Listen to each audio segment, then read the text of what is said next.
Kayak kata Sufyan Ats-Tsauri, bidah lebih dicintai oleh iblis daripada maksiat.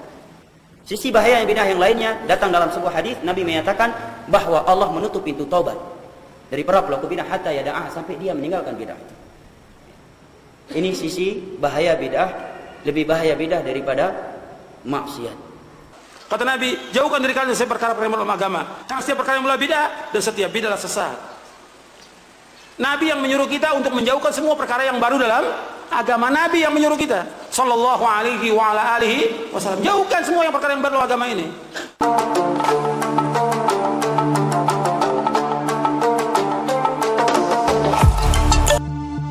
Nyata tidak, jika tradisi takjilan itu bid'ah dan tidak sesuai dengan tuntunan sunnah, atau sebenarnya justru sangat baik dan dianjurkan dalam Islam. Momen puasa bulan Ramadan tak sekedar beribadah, namun banyak tradisi yang menyertainya. Salah satu tradisi saat Ramadan adalah takjil. Menurut Kamus Besar Bahasa Indonesia, takjil sendiri terdapat dua makna, yaitu kata kerja dan kata benda. Untuk kata kerja, takjil berarti makanan, sedangkan kata benda berarti sajian berbuka puasa. Takjil sendiri berasal dari bahasa Arab ajala, yang artinya menyegerakan. Kata ajala berasal dari hadis Nabi Muhammad SAW dalam riwayat Bukhari Muslim. La tazalu ummati bi khairim ma ajjalul iftari wa akhirus sahur. Manusia masih terhitung dalam kebaikan selama ia menyegerakan berbuka. Namun dalam praktiknya, di Indonesia kata ajala mengalami pergeseran kata menjadi ajala ya'jilu ta'jilah. Beberapa sumber menyebutkan istilah tersebut disampaikan oleh penyiar agama Islam sejak abad ke-15 di Jawa yang dikenal oleh Wali Songo sebagai strategi dakwah.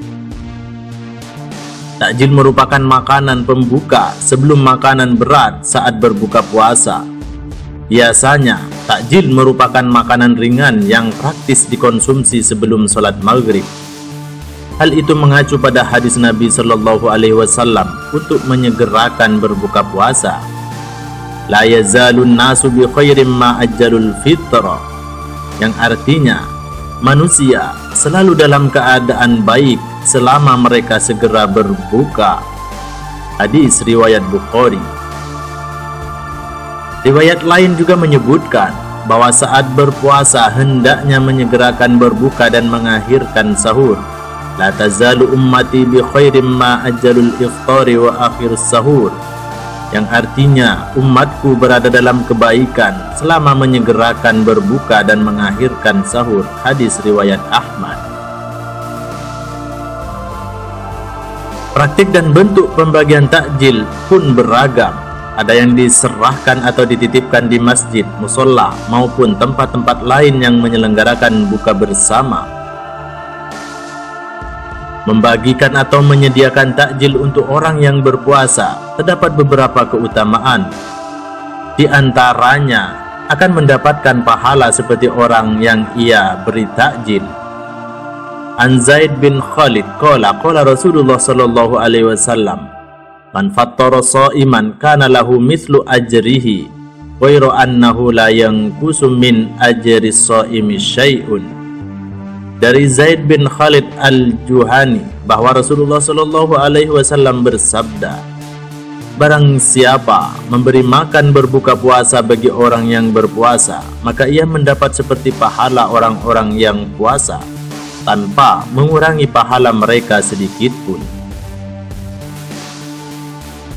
Selain itu, bagi mereka yang memberikan takjil akan mendapatkan doa dari malaikat sebagaimana dinyatakan dalam hadis Ani Abdullah bin Zubair qala aftara Rasulullah sallallahu alaihi wasallam inda Sa'ad bin Mu'ad faqala aftara indakumus shaimuna wa akala ta'amakumul abrar wa sallat alaikumul malaika. Dari Abdullah bin Zubair bahwa Rasulullah sallallahu alaihi wasallam berbuka di rumah Sa'ad bin Mu'ad. Nabi bersabda, orang-orang berpuasa telah berbuka di rumahmu, makanan kalian dikonsumsi oleh orang-orang baik, dan malaikat mendoakan rahmat bagimu. Lantas bagaimana hukum makan di masjid ketika berlangsungnya takjilan?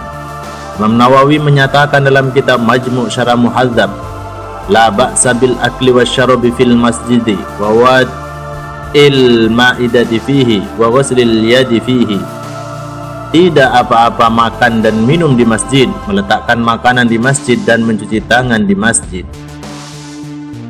Ada suatu riwayat hadis, yaitu riwayat Ibnu Majah, datang dari Abdullah bin Al-Haris yang menceritakan bahwa dulu pada masa Nabi Muhammad SAW, para sahabat makan roti dan daging dalam masjid. Kunna na'kulu ala ahdi Rasulillahi sallallahu alaihi wasallam fil masjidil khubza wal lahma, yang artinya dahulu di masa Nabi kami makan roti dan daging di dalam masjid. Hadis riwayat Ibnu Majah. Wallahu a'lam bis-shawab.